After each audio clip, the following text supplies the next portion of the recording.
So today, our talk is called The 100-Pound Phone. The 100-pound phone.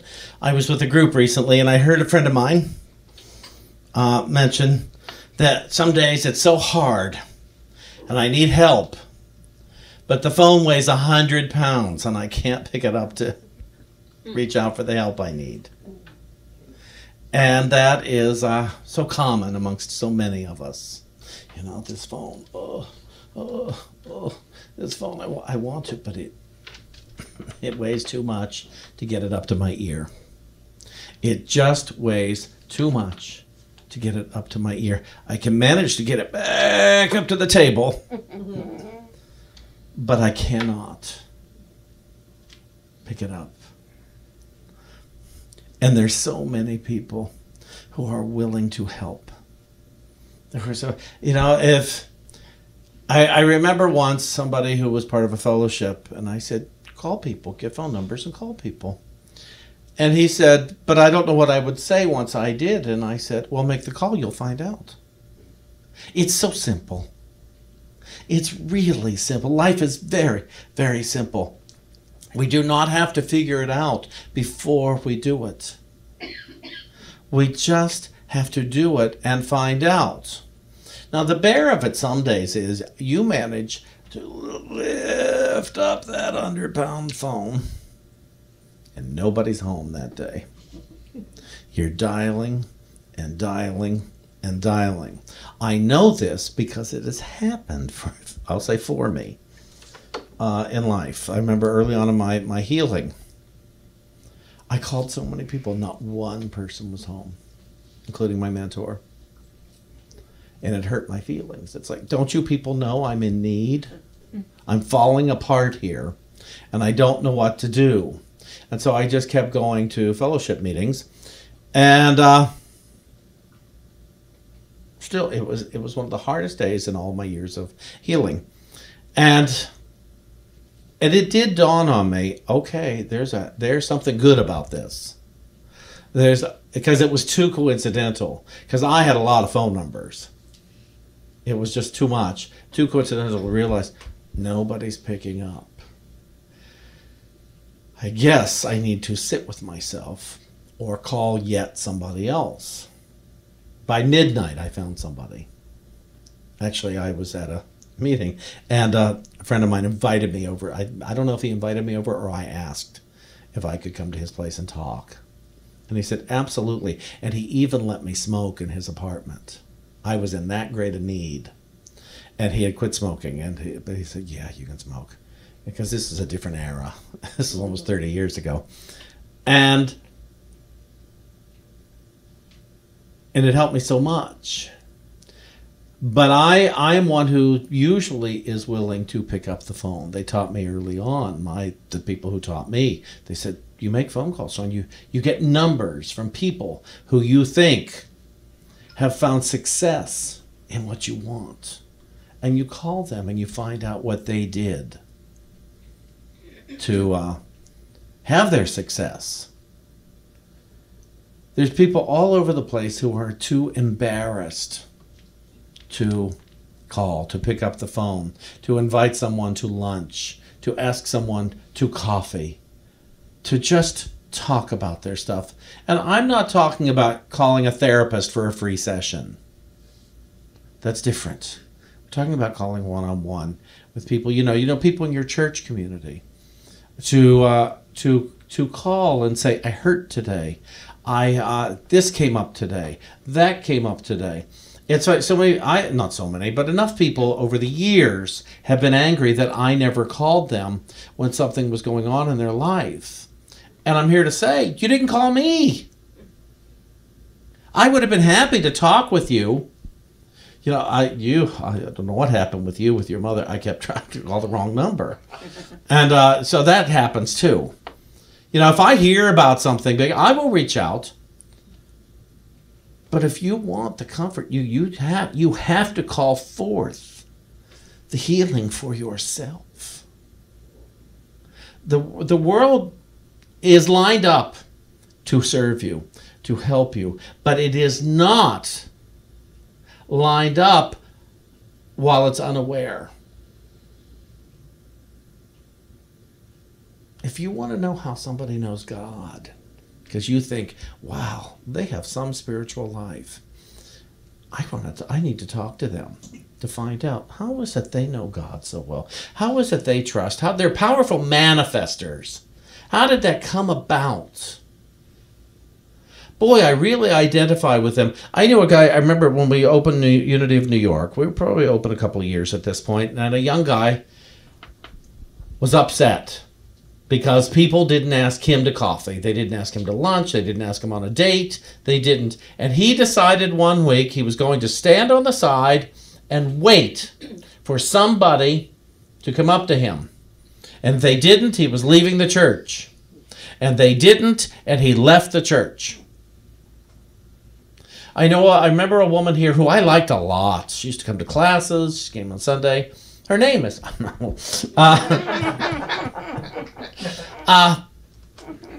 and all of a sudden one day I realized I haven't seen her in a while. So I called her. I said, I haven't seen you in a while. She said, Shawn, there's just too many cliques there. She said, I come to church there and nobody ever approaches me. I said, did you approach anyone? No, they don't want me in their groups. And I brought it up at a board meeting. And one board member said, well, she never asked me to coffee. I'd have been happy to go to coffee with her. I like her. See, we have to call forth our own social life. We have to call forth. We have to risk that somebody might not want us. I think I've told this story here. In fact, I'm sure I have.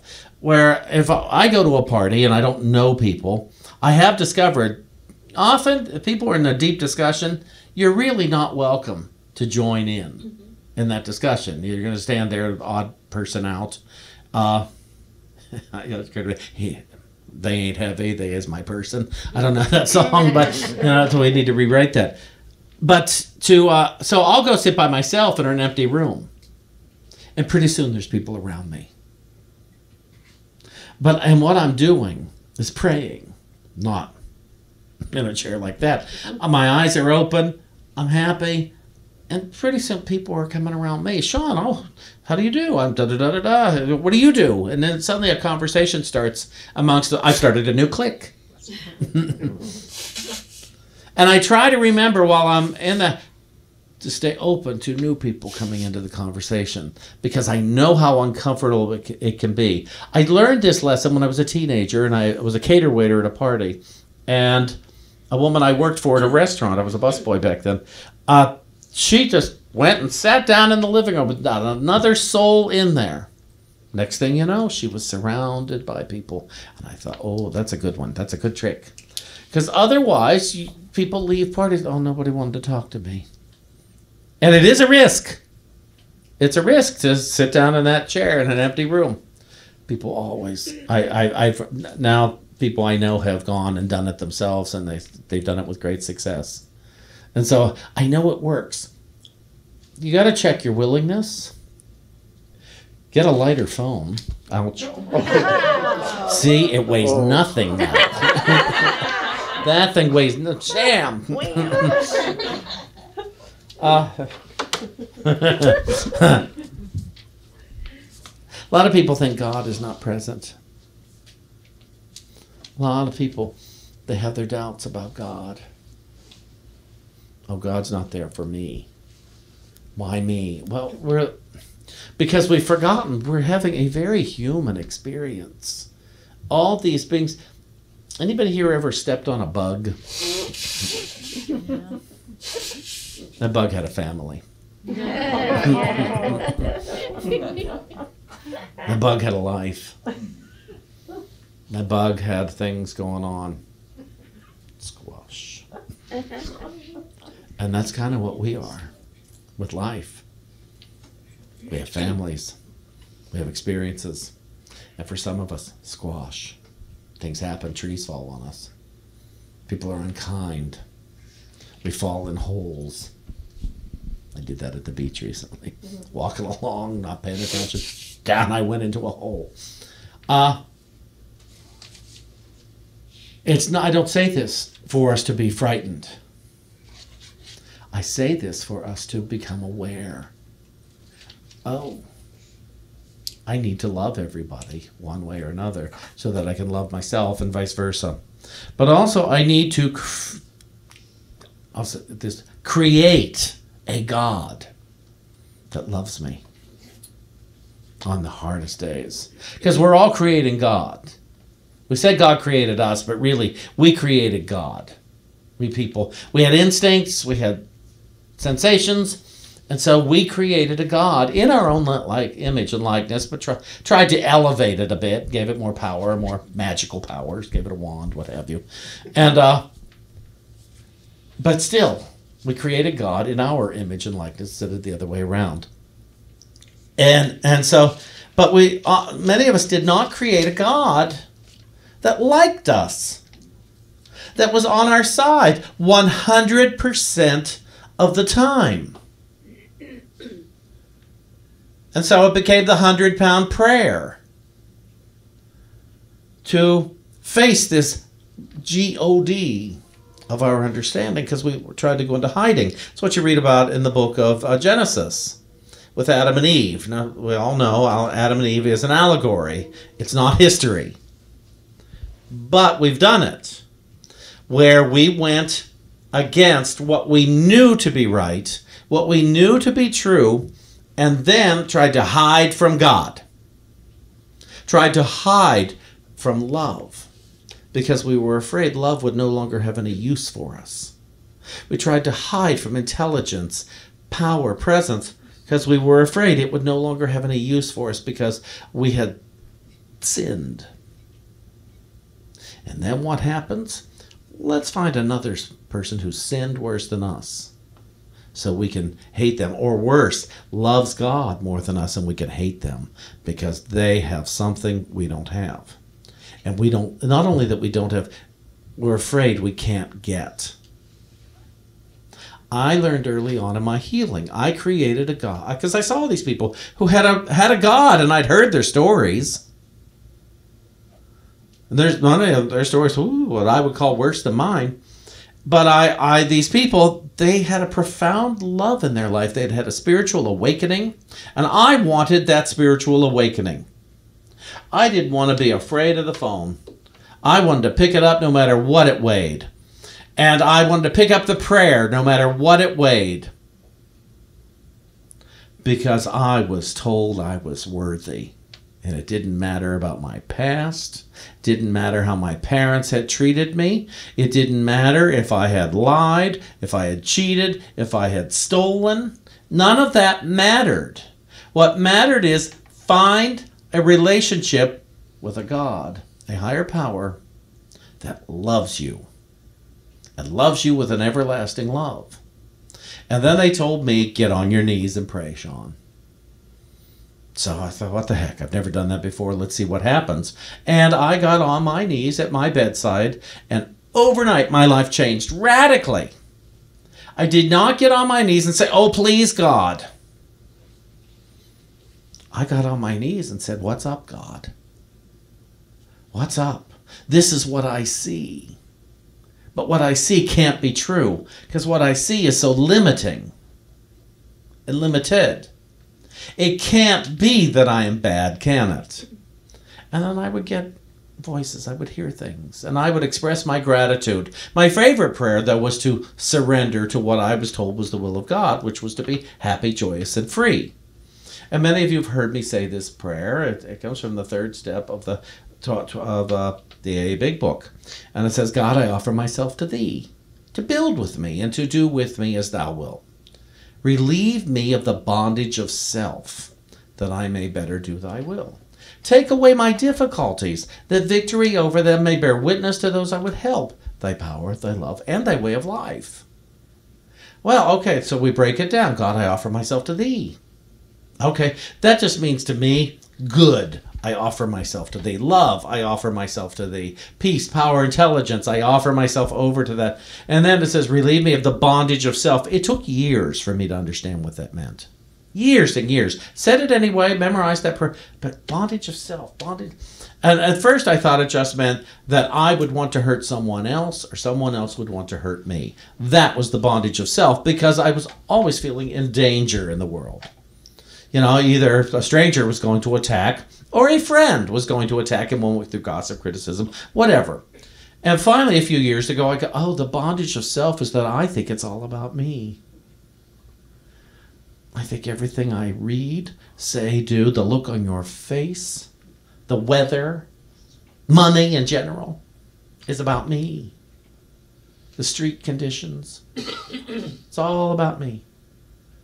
That's the bondage of self. That will weigh me down way more than 100-pound foam. The bondage of self, that I think it's all about me. So relieve me of the bondage of self. Why? That I may better do thy will. That I may better be happy, joyous, and free. The mere fact that I would even include that in a prayer to be happy, joyous, and free tells me I think it's possible. The mere fact that somebody else taught it to me tells me they think it's possible to be happy, joyous, and free. How about that? Then, take away my difficulties. Well, at the beginning that meant my rent will be paid every month. I won't have to fear for my home. I had an apartment in New York, and I was never once late on my rent, my phone bill, or my electric bill. Never once was I late on any of those. My home was essentially secure every month. A leak here and there, which was maddening, but I was secure there. I wouldn't have to live in the street because that scared me. And so, take away my difficulties, that victory over, here's why. That victory over them may bear witness to those I would help. I'd already been told by my mentor my life was to be one of service. My life was to be one of rising up above what troubled me so that others could see I had done that and they would ask me. Based, one of the program I was in was based on attraction rather than promotion. And so they would see, oh, Shawn, look at him 90 days ago, 6 months ago, a year ago. Look at the difference. How did you do that, Shawn? Well, and then I would tell them what I had done. And then it's up to them. But I had to become willing that everybody in the room could become happy, joyous, and free. That I would not withhold that divine will of God from anyone. And that is why I became a minister. Because it was fun to share my story. It was a delight to get to say, oh, rather than a monologue of horror that is my past. Anybody?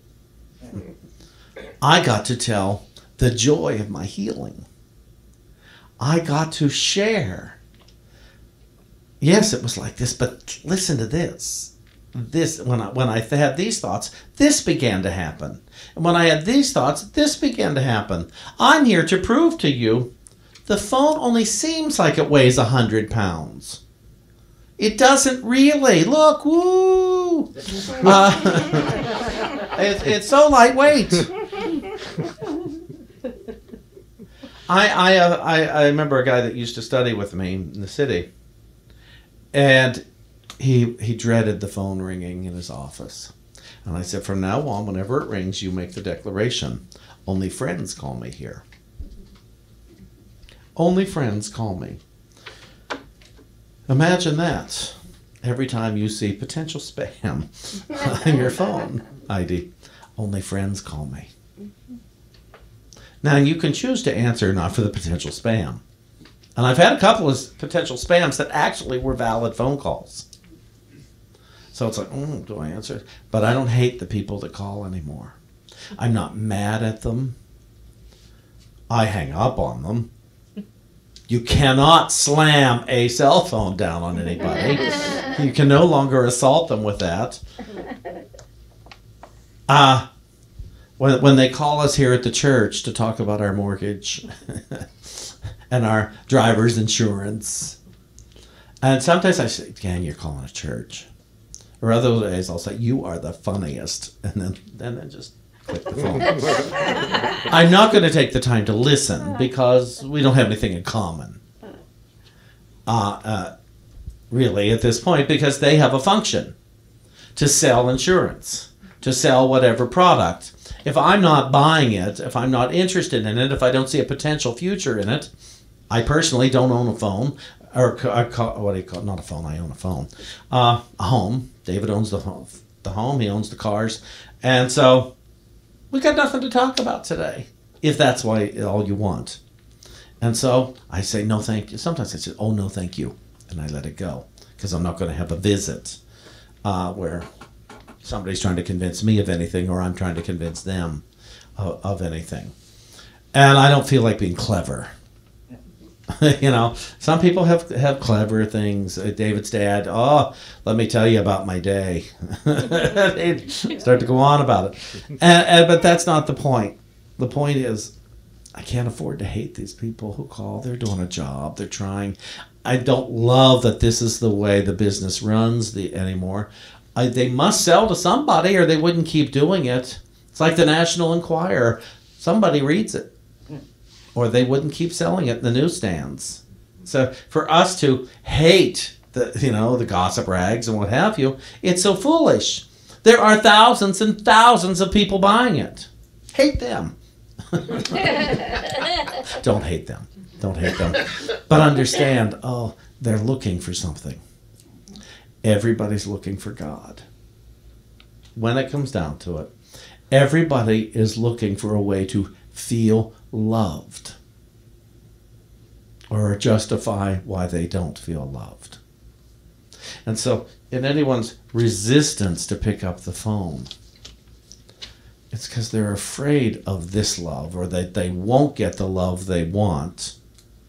They're afraid of it, but they want it. Do you understand that? And so you guys, if you don't pick up the phone when you need companionship in your confusion, in your frustration, it's your resistance to love. I can't tell you everybody you call is going to say, yes, come on over. Can't tell you that at all. Make the call anyway. Invite them to lunch. Invite them. Could we chat for a little bit? I've had great success in life calling people to chat, especially because people like to talk about themselves. Anybody? I do. I'm sure you've met David.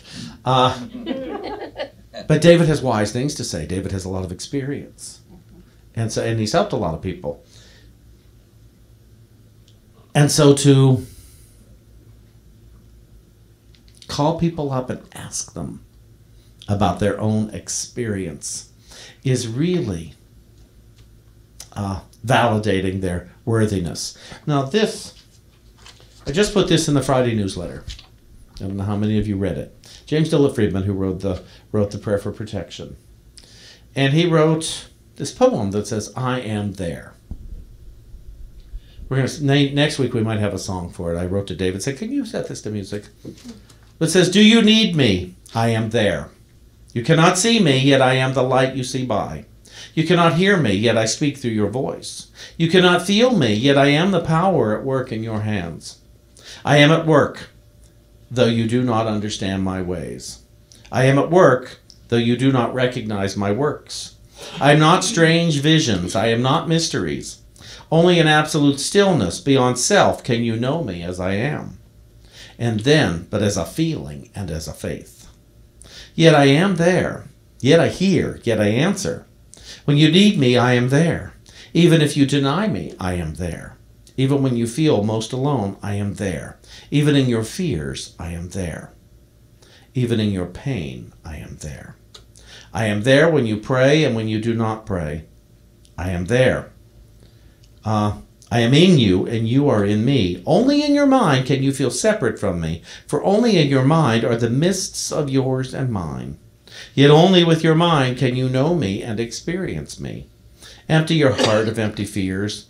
When you get yourself out of your way, the way, I am there. You can of yourself do nothing, but I can do all, and I am in all. Though you may not see the good, good is there, for I am there. I am there because I have to be, because I am. Only in me does the world have meaning. Only out of me does the world take form. Only because of me does the world go forward. I am the law on which the movement of the stars and the growth of living cells are founded. I am the love that is the law's fulfilling. I am assurance. I am peace. I am oneness. I am the law that you can live by. I am the love that you can cling to. I am your assurance. I am your peace. I am one with you. I am. Though you fail to find me, I do not fail you. Through your faith, though your faith in me is unsure, my faith in you never wavers, because I know you, because I love you. Beloved, I am there. He wrote this when he couldn't find God when his wife was very sick. And he went home and said, God, where are you? I don't understand. Because we think, no, the people we love aren't going to get sick. We're not fretting over the people that we don't know that are sick, but we do fret over those that we love. And so it's good to pay attention to that. When the doctor said he had terminal cancer, or his wife Catherine had terminal cancer, he went to the Silent Unity Prayer and Healing Room at Unity headquarters, and he said, God, if you are there, please allow my Catherine to live. Oh God, where are you? And he said he would later recall that he heard in a clear and empathetic voice, do you need me? I am there. He looked around to see who was talking, but saw no one. While he bowed his head, he could still hear the words and felt the hope and the comfort. We can't control the outcome of a lot of things, but we can put direct influence in the experience by what we are willing to experience. The voice is speaking all the time, and it's telling us we are loved and that good is possible in all circumstances. Trust your life. Trust that love is present. Trust that there is good in your mind, in your body, and in your neighbor's mind and body, in your family's mind and body. When you're having those conversations with the invisible people, the ones who aren't in the bedroom with us, the ones who aren't in the car with us, when you're having those conversations, remind yourself, God is here. God is here moving among us. Hear God say, I am there. Hear love say, I am there. Hear peace and joy say, I am there. These are all your brothers and sisters. They ain't heavy. They're your siblings. None of us are too heavy to love. So reach out and let yourself be loved. And know that when you ask for help, you are giving yourself every opportunity to love and to be loved. The 100-pound phone is a myth. It's a fallacy. The phone is an opportunity to communicate the love that you are saying you're willing to experience. So let's move forward this week in peace and joy and love. Thank you.